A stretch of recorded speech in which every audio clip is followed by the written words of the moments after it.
आइए प्रिय भक्तों, राधे राधे, जय श्री कृष्णा। मैं आपका जाना पहचाना विनोद गांव बादरी से।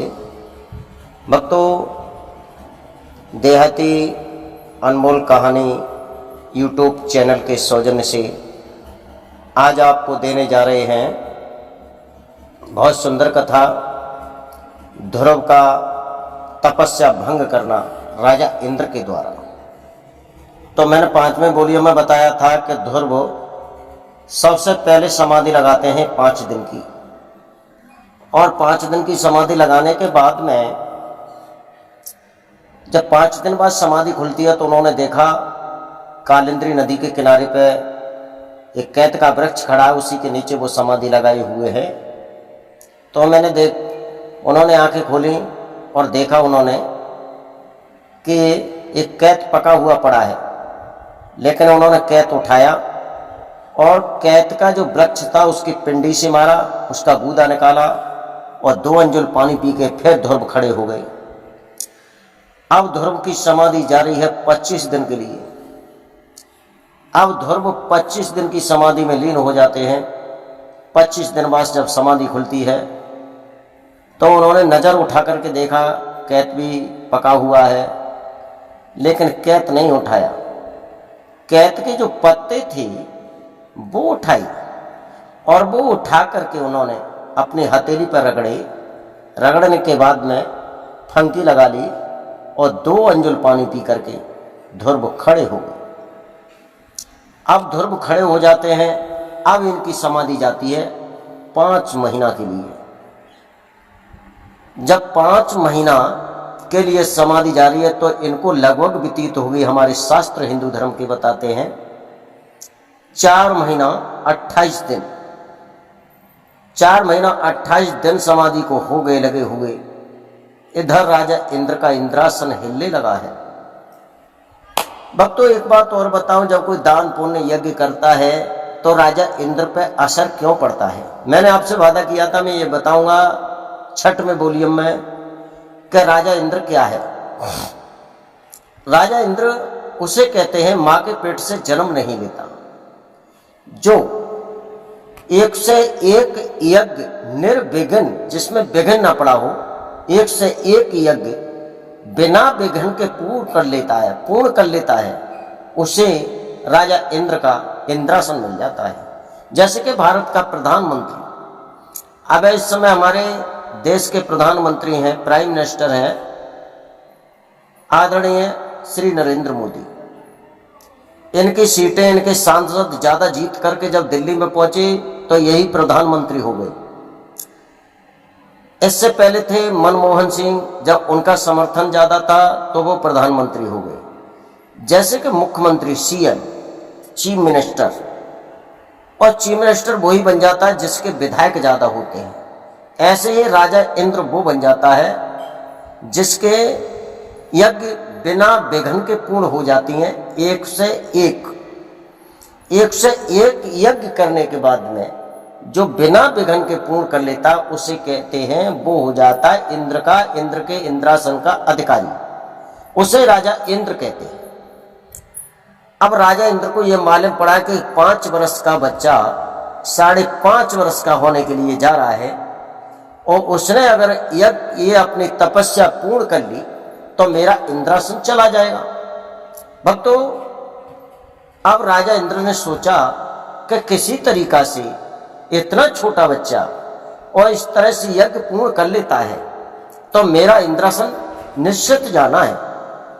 इंद्र के पास में कुछ अप्सराएं थीं जिनके नाम है मेनका है, उर्वशी है और कई अप्सरा थी। तुरंत उन्हें बुलाया। क्यों? किसी ने कहा है खाना खजाना और जनाना ये किसी को मत दिखाना। खाना तुम कैसे खा के आए हो, कैसा खा रहे हो, ये एकांत का होता है। भोजन करना एकांत। जनाना, अगर आपकी घरवाली गृहिणी अगर सुंदर है तो समझ लो आप किसी यार दोस्त को ज्यादा मत बुलाओ घर पर, नहीं तुम्हारी मौत हो सकती है, क्योंकि जमाना कलयुग का है। खजाना अगर किसी को ज्यादा बताओगे कि मेरे पास इतना खजाना है, ऐसा खजाना है, तो निश्चित मान लो कि आपकी मौत निश्चित है। क्योंकि जो आपका दोस्त है वही आपका दुश्मन बन सकता है। तो यहां तक बताते हैं लोग 3 प्रकार की माया होती है। एक तो माया होती है जिसे तो हम तुम सभी जानते हैं, माया। एक होती है सुजन मोहिनी माया, एक होती है विश्व मोहिनी माया। विश्व मोहिनी माया और सुजन मोहिनी माया ये परमात्मा के हाथ में होती है। ये अधिकार किसी को नहीं देते प्रभु। ईश्वर ये शक्ति अपने हाथ रखता है, अपने कस्टडी में रखता है। सुजन मोहिनी माया और विश्व मोहिनी माया। और माया विमुख जन मोहिनी माया हमारे तुम्हारे पास रहती है।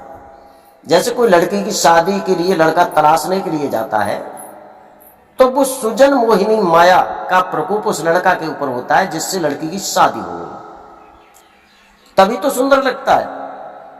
अब जो अप्सराएं भेजी हैं कि 5 वर्ष का बच्चा जो 5.5 साल का होने के लिए जा रहा है उसका तुम तप भंग कर दो, उसकी तपस्या को भंग कर दो। 5 अप्सरा बुलाई, मेनका से कहा, उर्वशी से कहा, रंभा से कहा आप जाओ। और मृत लोक में एक 5 वर्ष का बच्चा है जो 5.5 साल का होने के लिए जा रहा है, उसे 4 महीना 28 दिन समाधि को लगाए हुए हो गए। एक अंगूठा के पैर पर खड़ा हुआ है, उसे जाकर के उसकी समाधि को तोड़ दो, उसकी तपस्या को भंग कर दो। भक्तों, ये अप्सराएं जाती हैं। रंभा कहने लगी आप पीछे हट जाओ, ये छोटा बालक है, इसे तो मैं नाच कूद कर रिझालूंगी, इसकी समाधि को नष्ट कर दूंगी। मेनका बोली नहीं, तुम हट जाओ पीछे, मैं देखती हूँ। उर्वशी कहने लगी हाँ दीदी आप सही कहती हैं, क्योंकि आपने विश्वामित्र को तक हिला दिया था। जो ब्रह्म ऋषि विश्वामित्र कहलाए जाते हैं, इंद्र के इंद्रसन के अधिकारी थे, लेकिन आपकी माया से, आपके कारनामे से, आपके प्यार में इतने खो गए थे कि वो इंद्र का इंद्रासन नहीं ले पाए, हमारे महाराज का स्थान नहीं ले पाए। वो तुम्हारे चक्कर में आकर के और उनकी तपस्या भंग हो गई थी। उर्वशी कहने लगी नहीं, मैं देखती हूँ, मेरा नाम उर्वशी है और मैंने बहुत बहुत तपस्याएं लोगों की भंग की हैं। अब नाना प्रकार की विचार करने लगे, कभी कंगन बजाती हैं, कभी चुंदरियां लहराती हैं, कभी ऊंचे सुर में आवाज लगा के गाना गाती हैं, कभी कुछ करती हैं, कभी नृत्य करती हैं, कभी ढोल ढप सितार बजाती हैं, कभी कुछ करती है। इस तरह से वो नाटक करने लगी। 5 अप्सराएं अपने अपनी कला दिखाने लगी ध्रुव की तपस्या तोड़ने की खातिर।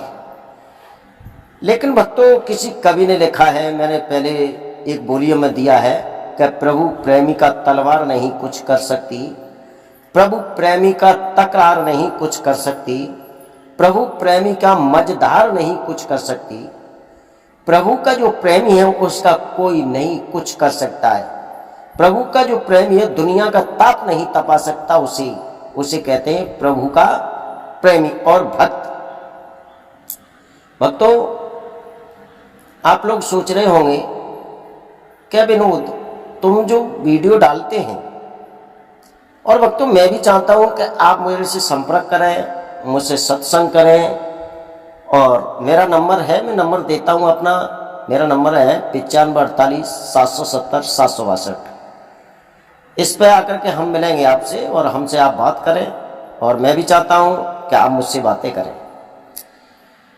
भक्तों, हुआ क्या, जब प्रभु को मालूम पड़ा स्वाधीन ब्रह्म सच्चिदानंद भगवान विष्णु को कि मेरा भक्त घोर तपस्या कर रहा है और राजा इंद्र ने इस तरह से अपना वहां पे माया का जाल फैला रखा है, तो प्रभु की माया काम करती है और बर्र ततैया बन करके वहां से जाती है और अप्सराओं पर लिपट जाती है।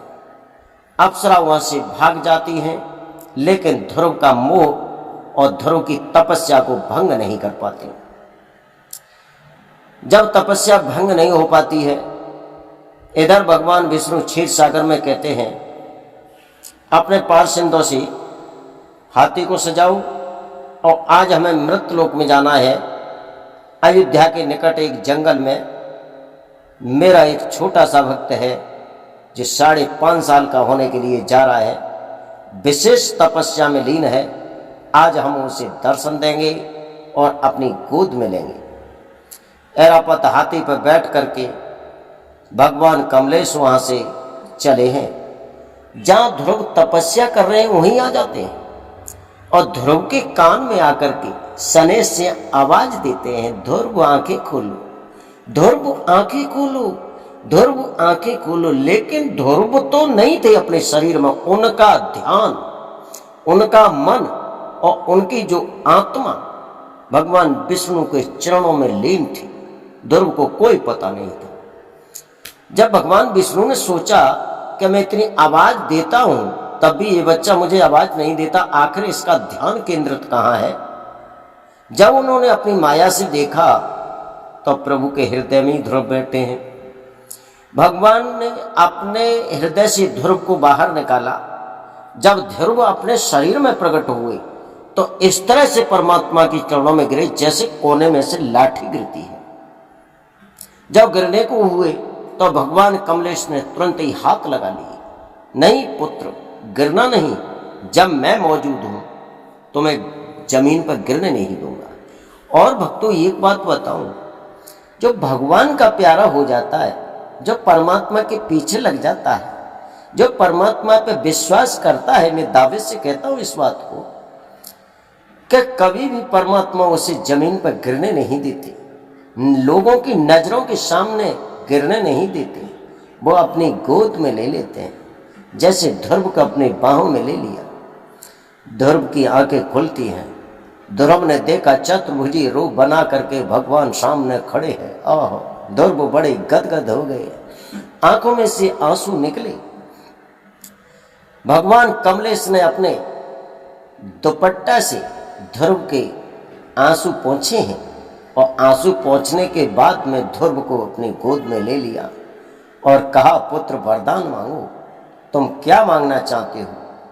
ध्रुव कहने लगा, तुमने मुझे अपना बेटा मान लिया, मुझे पुत्र कह दिया, तो मुझे मांगने की क्या आवश्यकता है प्रभु।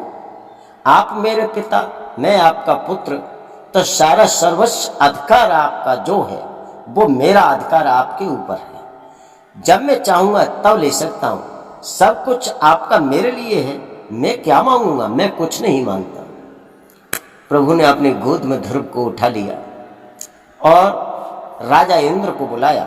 इंद्र से कहा, इंद्र तो घबरा गया कि जब मुझे बुलाया जा रहा हो तो हो सकता है कहीं ऐसा ना हो कि इंद्र से मुझसे कह दिया जाए कि इंद्र इस स्थान को छोड़ो, इंद्रासन को छोड़ो, अब मेरा बेटा ध्रुव बैठेगा।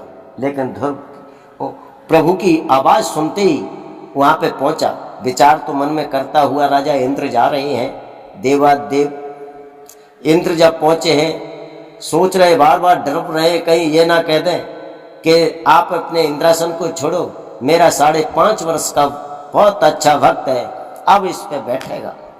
लेकिन नहीं, एकदम कहा, आप ऐसा करिए इंद्र, मेरे बेटा ध्रुव को हाथी पे बैठाइए और इन्हें अयोध्या में पहुंचा करके आइए। अब हाथी पे बैठ करके वहां से अयोध्या के लिए ध्रुव जा रहे हैं। तो इससे आगे की कथा हम